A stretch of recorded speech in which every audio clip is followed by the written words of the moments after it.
Daniel Farke can handle the pressure. Ethan Ampadu could be back very soon. Bamford ahead of Joseph.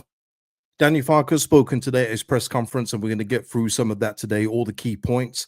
Going to go through all of that, and then we'll preview the game tomorrow with my preferred lineup and everything else, as we usually do on the channel. That will be tomorrow, but we're going to go through Daniel Farke's keynotes today.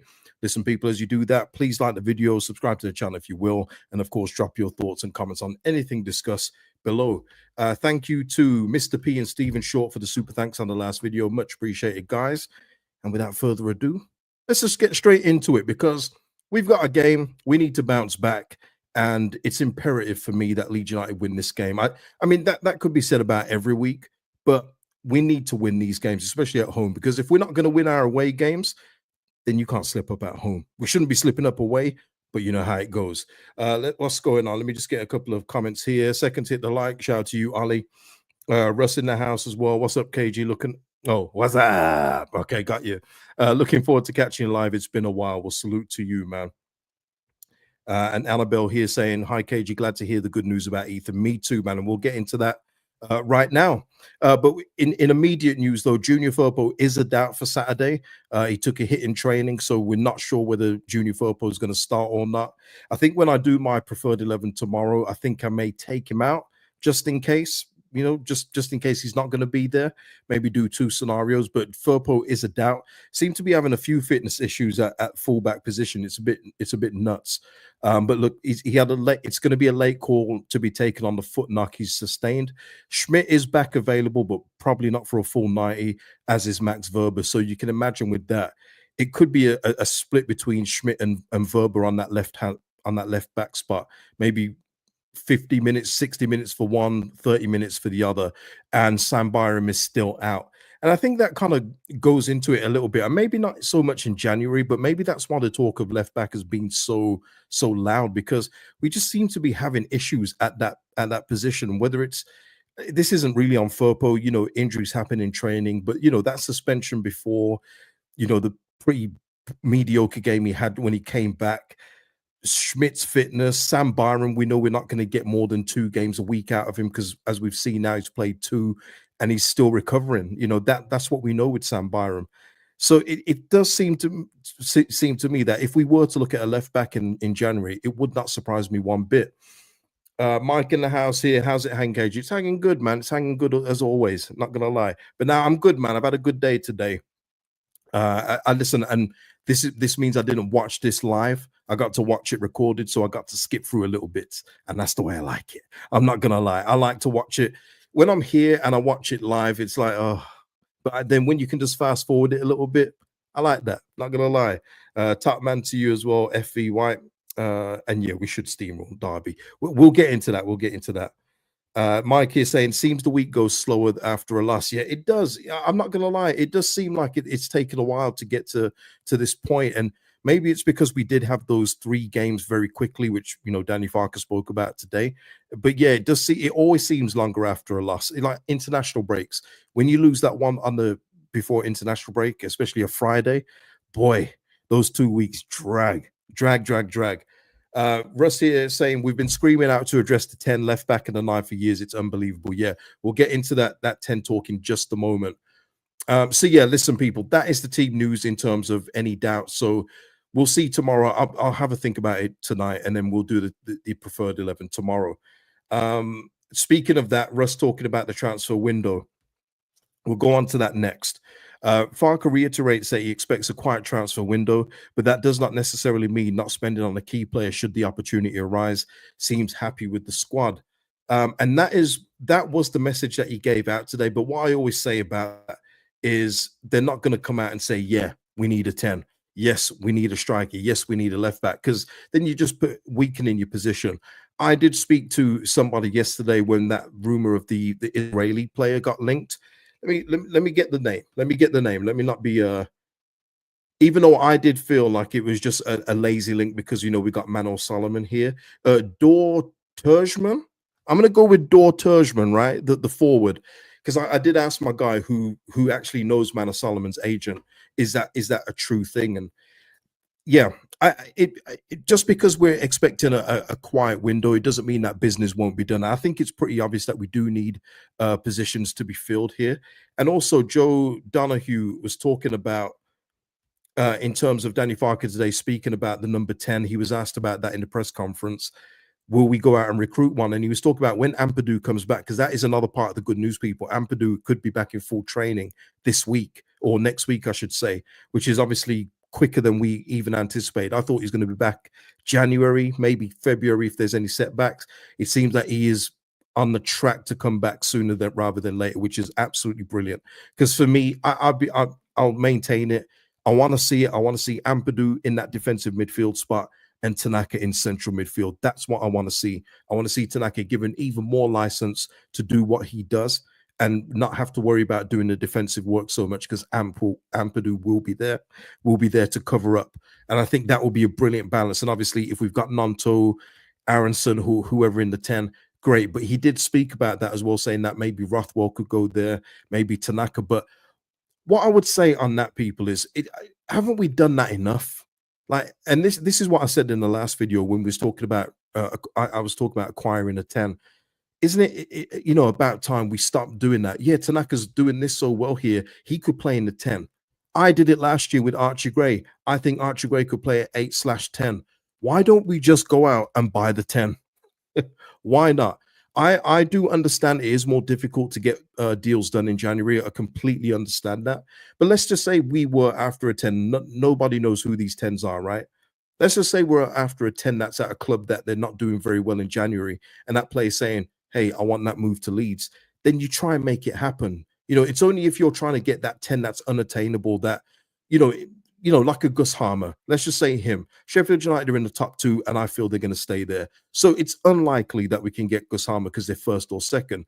Now, if Sheffield United somehow were 13th, 14th, then yeah, you can put on your bully boy tactics and say, go and get me Gus Harmer, and he will more likely want to come because we'll be in the top 3 while Sheffield United down there. So if we're looking at any kind of 10 that we feel can improve the team, and they're at a team where we can take advantage of that, then please do so. Instead of trying to do this, yeah, Tanaka could be good there, but we don't know, people. We don't know. JJ here, what is the timeline on Ampadu? Well, it was initially January, but it does seem like he could be back maybe in 2 weeks. I'm not saying that for sure. Don't quote me on that, JJ. But Danny Farke was talking today. He said if it was any other player, I probably wouldn't be talking like this. But because it's Ethan and the progress he's made, I feel comfortable saying that he could be back very, very soon, which is absolutely brilliant news. And just think about that, people, as well. Think about that depth there. Ampadu's back. That means one of Rothwell or Tanaka, I think it's going to be Rothwell, is going to move to the bench. That's awesome depth at this level. And that's why we'll get into it in a bit where we're talking about his job. That's why you've got to be doing better with this squad, people. Even with the injuries we've had, you've got to be doing better. Can't be having the away form that we've had. And by the way, he was asked about that today, but I'll be real with you, and maybe you guys watched it or what have you, but I feel like he didn't answer the question properly.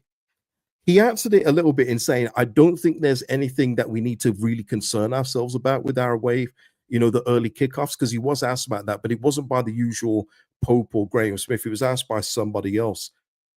And he said no, basically. But then he made he rambled on quite a lot afterwards, and I got lost. I'll be real with you. I don't know what he said. He politicianed his way out of it for me. So if you guys picked it up, then yeah, please put it in the comments. But basically, on the early kickoffs, he doesn't feel there's any need for alarm or anything like that. So I don't know what you guys think about that. I do think that I don't believe in coincidences. I don't.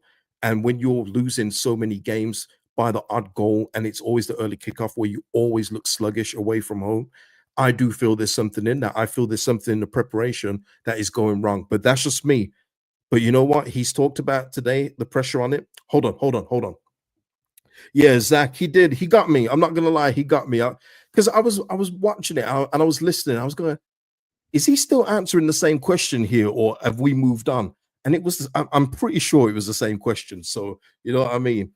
Martin are saying here, set piece delivery. Watch Arsenal yesterday. Yeah, Arsenal, the new Stoke, scoring goals from corners again. Can we buy their set set piece coach or any set piece coach. You know what's funny with their set piece coach is that when it goes right, he stays standing up. But when they concede from a set piece, he quickly sits back down. I respect it. I'm not gonna lie, I respect it. And the thing is, people keep on talking about this Arsenal thing about set pieces. It's a way of scoring goals, people.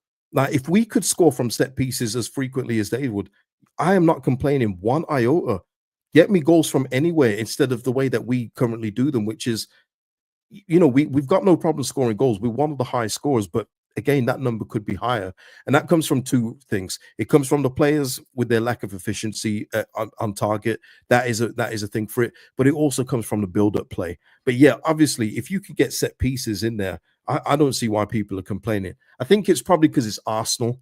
And Arsenal got a very big fan base online, so anything Arsenal do, people go at them. But you wouldn't hear me complaining if we just scored a big old meat and potato set piece every week. Not one bit. I'd applaud it. I'm not gonna lie. Yeah, he does. He does absolutely.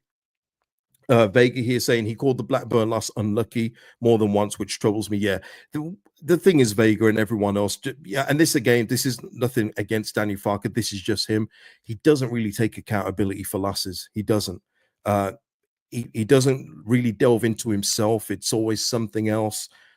Talking about this, talking about that. Player should have been sent off. All that's cool, but control your controllables. And I don't feel like he looks within himself that much. I don't.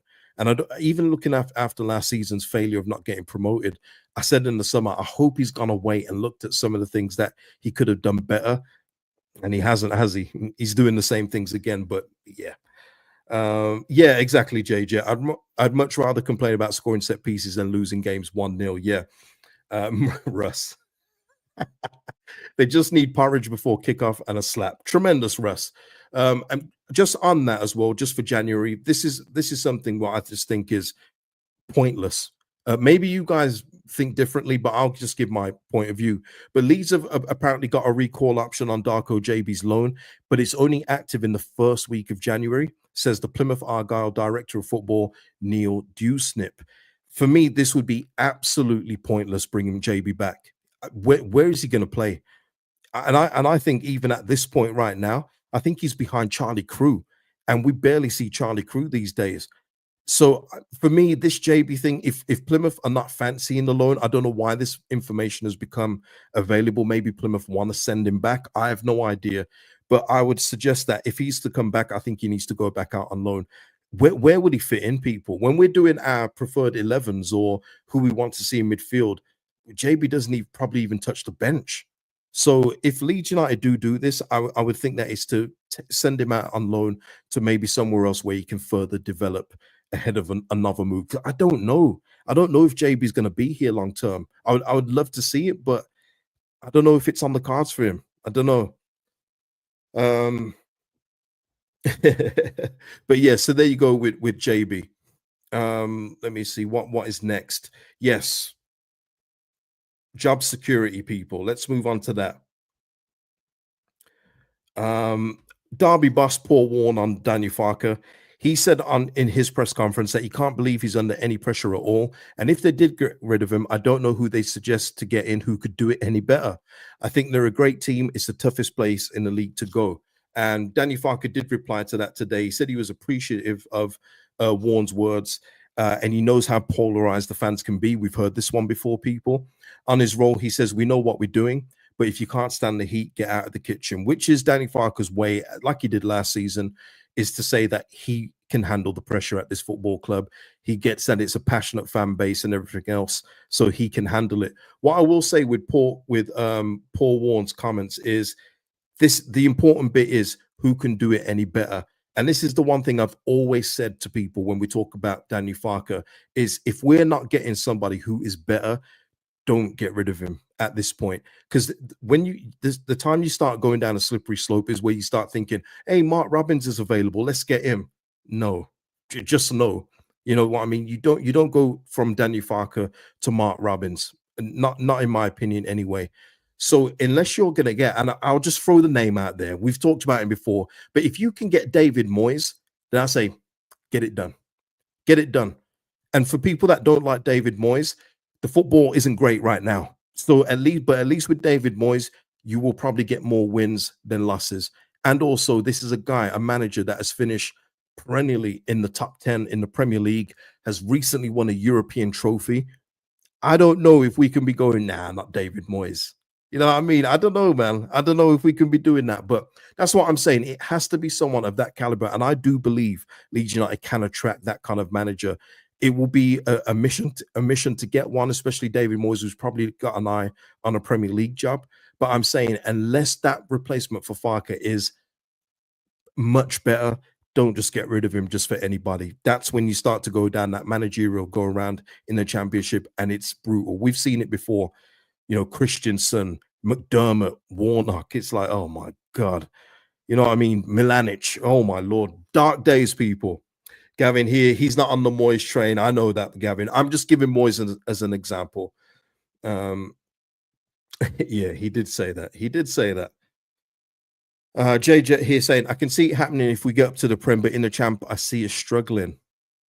Oh, okay, yeah. In terms of a new manager, yeah, that's what I'm saying, JJ. Unless you can get someone at this level who can take you to the Premier League, and then you're comfortable with them in the Prem, it's a tough one. Because, like I've said, I do think Danny Farke can still get us up.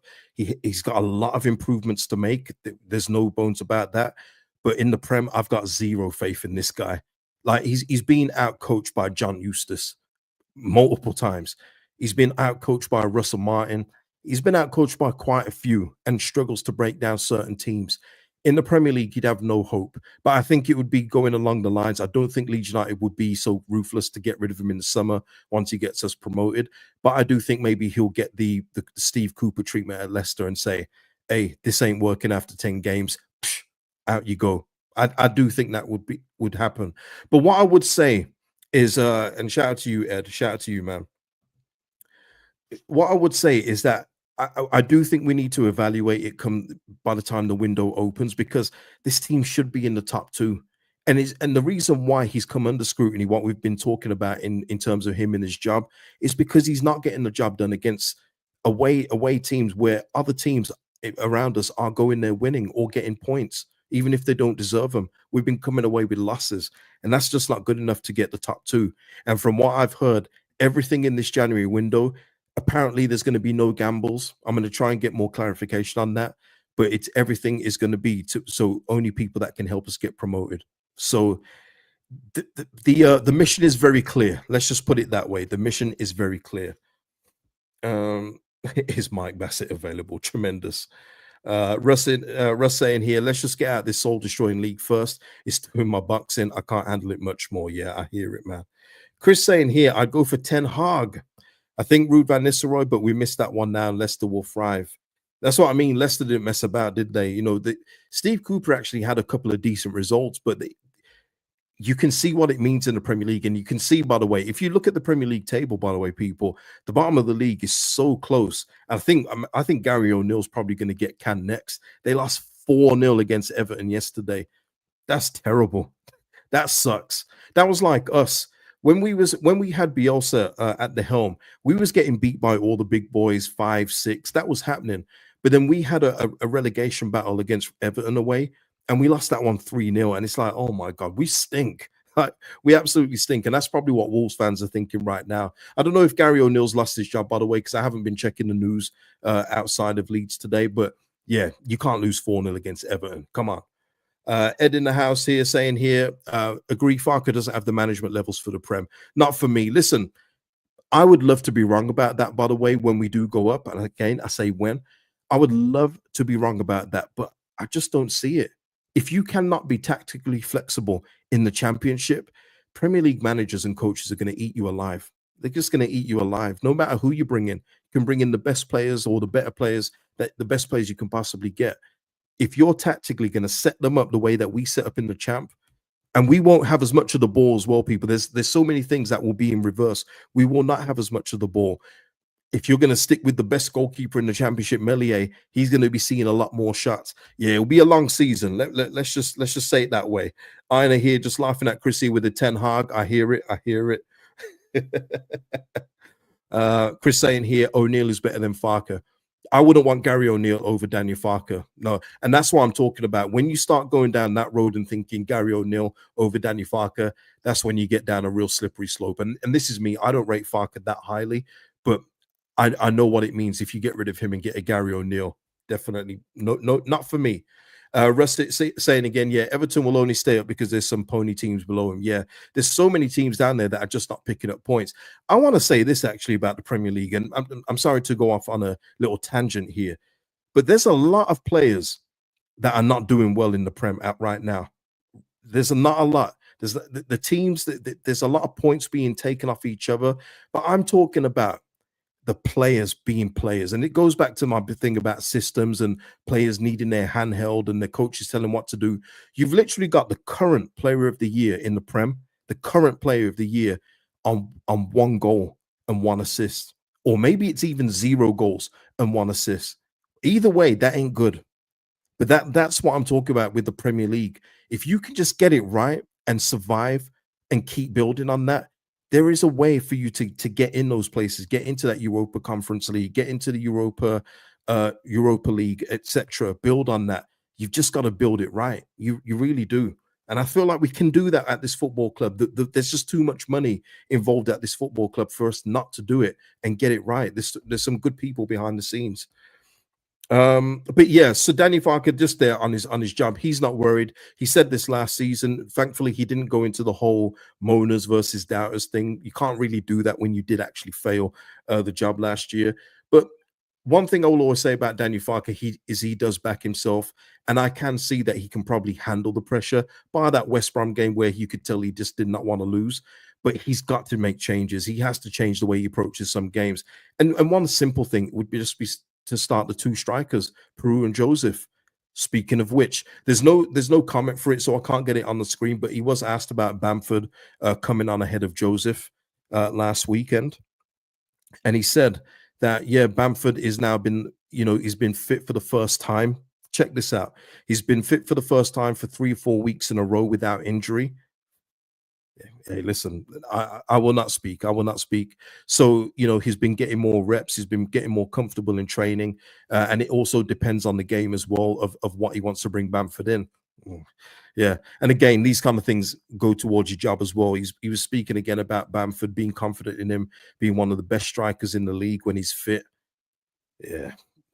Do what you want with that, but it's going to be interesting, isn't it, when we play Derby, who starts, who comes on first when it comes to the striker. I mean, if he's starting to come on ahead of Joseph, then yeah, that's 1 foot in the grave, mate. I'm not gonna lie. Not gonna lie. Yeah, it was. Yeah, Popey brought up the question, and I guess it was a valid question in all fairness, because I think we was all wondering, wait a minute, Bamford on before Joseph, what's happening here? But yeah, I think it was valid, but it's just when he talks him up, it always sucks to hear that.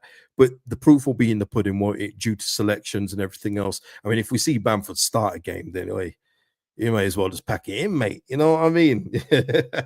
But David here saying should sack him for that comment. Natalie saying here, really believe that we will hit a run of games. We will hit a run of games. Are you saying win? I'll go with you saying win, Natalie. And Sheffield United will falter, but we won't be able to shake off Burnley. Yeah, I think it's going to be I think it's going to be tight, Natalie, for all 3. These were the 3 I said at the start of the season, and nothing I've seen has changed my mind. Burnley, after a real shaky start, see, even that we couldn't take advantage of that. But I think Sheffield United are going to be fine. I do. I know they've got a couple of injuries now, maybe a suspension or 2. But it just seems to be next man up for them. Next man up. They're not necessarily the quality of the player that's gone out. Certainly of Arblaster, who's gone out for them. That Peck has come in. He's nowhere near Arblaster, but he's coming in and doing well for him. So I think it's going to be very close. I do think it's going to be Sheffield United to go up in the top 2. Can see it happening. Love to be wrong, honestly, just for my household alone. But I need us in that top 2. I need that. We need that. Rusty is saying, love the banter, but I do strongly believe Farke will get us up this season. Just hope I'm right. I hope you're right too, Russ. Because I mean, there was even reports this week. I mean, it was via Team Talk, so take it with a pinch of salt that there's no danger on Daniel Farke's job. And I think that's where the question came from at the presser today. There's no danger on Daniel Farke's job at this point.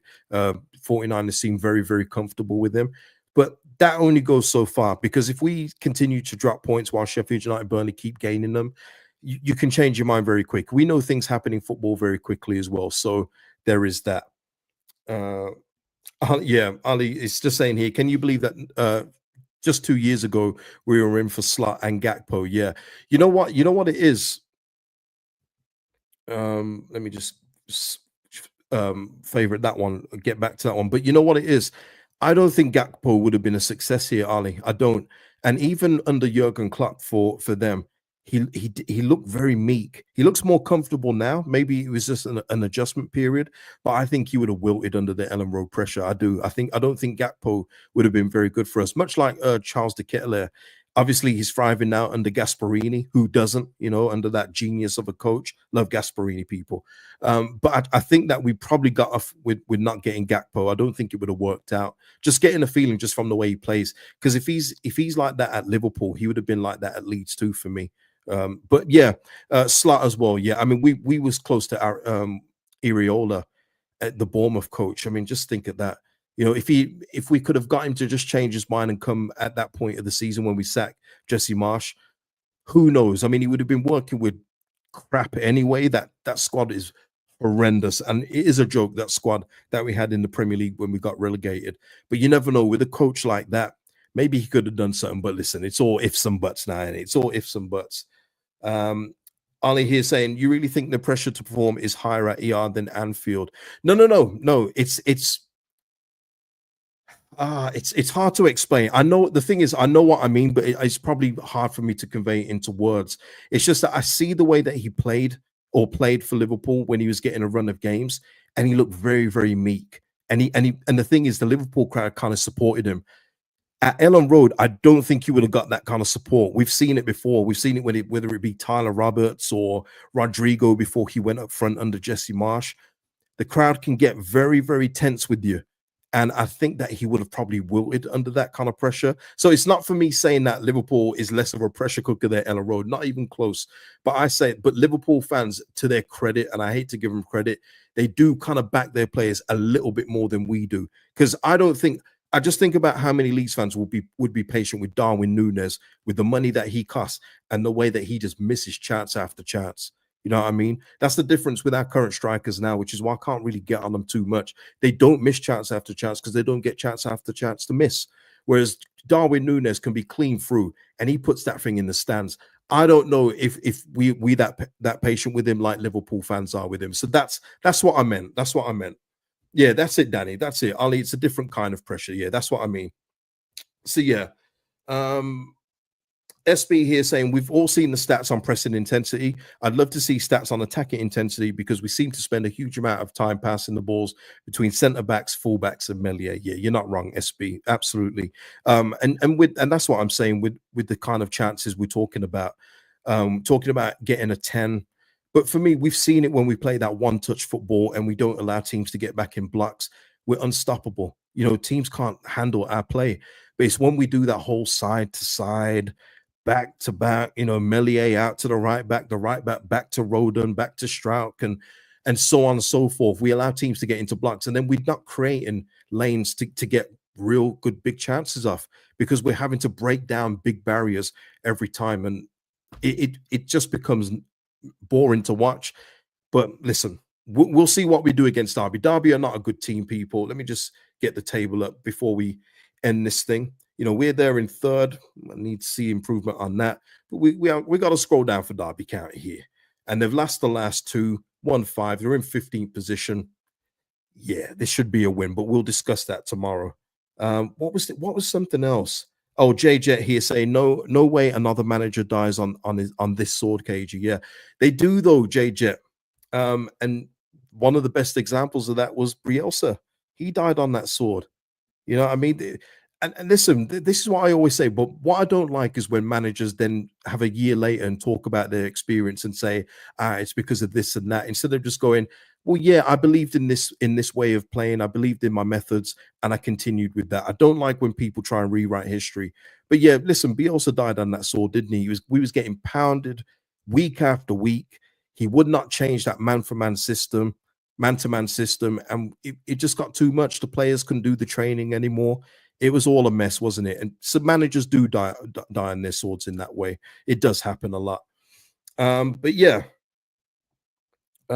See, imagine not being Leeds. KG, do you think any of our wingers would be better in the 10 than Brendan? Solomon. Solomon, I do. I think Solomon would be good. And again, this is what I said about Brendan Aronson in a previous video.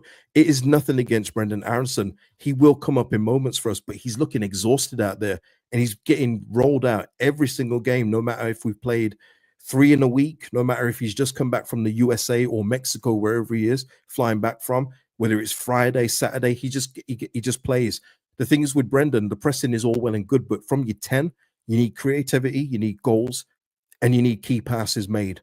Okay, you need that, which will lead to assists. You need all that. And if you're not getting that, you need to do something else. And yet, listen, I do think Solomon in the 10 would cook. I think Nonto would cook, and that's what he was doing at the start of the season. But with injuries to Ramazani, Solomon, James, we've had to move Nonto back out to the wings. And that's why I think it's imperative that we do get a 10 in the window if we can. But so yeah, most definitely Solomon for sure, though. Yeah. But listen, people, that is it for Daniel Farke's comments. I don't think there's anything else that I need to bring up. Yeah, I've absolutely covered everything. Okay, but I will be back tomorrow. Yeah, Mike. Same thing happened with Marsh. Needs to be rested for a spell. Lights a fire under him too. Yeah, Brendan. Remember that time where I felt that Brendan lost his confidence after the World Cup and him not being involved too much. I feel like that kind of like derailed his confidence a bit because again, people forget his first couple of months in the Prem. He was really good for us, really good. And there were some key passes he was making, like split defenses, but we had Bamford up front, so they were just being missed. But then after the World Cup ended, he kind of lost his form, confidence, his place in the team, and it just went downhill from there. But yeah, he does need a rest, and there's nothing wrong with resting players. Rotate. That's what we've got the squad that we have for. But yeah, we shall see what happens against Derby, people. But listen, people, thank you for joining me today. Like the video if you haven't already. I will be back tomorrow for the preview, and then we'll do our score predictions, preferred 11s then. See you tomorrow, people. Have a good one. Peace out.